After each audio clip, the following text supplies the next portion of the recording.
किरीबुरू के सारंडा रांगरिंग में ढिबरी से एक झोपड़ी जलकर राख हो गई। अगलगी की घटना में 1 साल की बच्ची झुलस गई।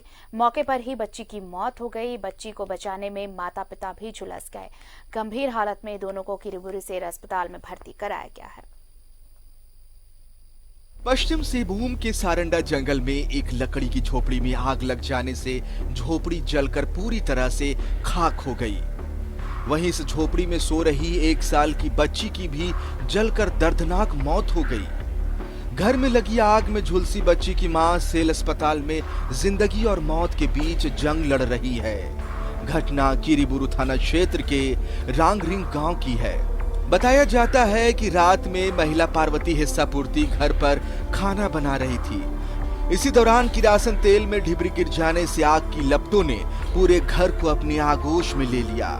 पलक झपकते ही घर में भीषण आग लग गई। रात को सो रहे थे उस टाइम, वो ढिबरी गिर गई। बच्चा टू उसको ठस कर देख के गिरा दी। बच्चा भी जल गया। बच्चा भी जल गया। जल के मौत हो गया।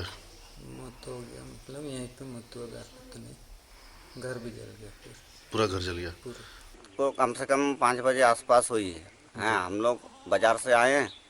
बाजार से आने के बाद में ये लोग बीवी में आया, घर में आया। घर में आने के बाद में खाना पीना बना रहा था। बनाने के लिए वो बैठी, वो शायद चूल्हा में कुछ तेल शायद ज़्यादा डाल दी हो गई।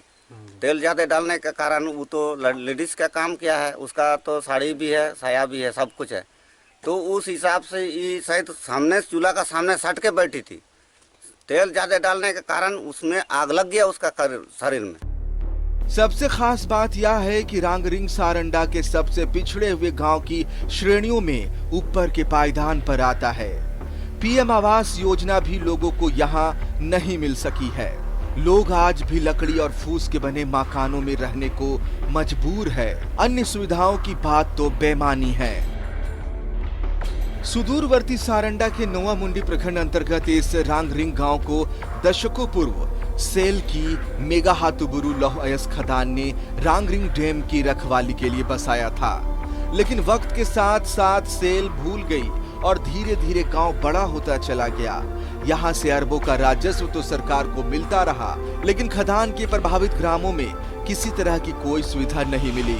लोग आज भी यहाँ दशकों पहले के आतम जमाने को जीने को मजबूर है। यही वजह है कि यहाँ ऐसी घटनाओं में लोगों की सुविधाओं के अभाव में मौत होती रहती है। न्यूज़ 11 भारत के लिए सारंडा से क्रमवीर शर्मा की रिपोर्ट।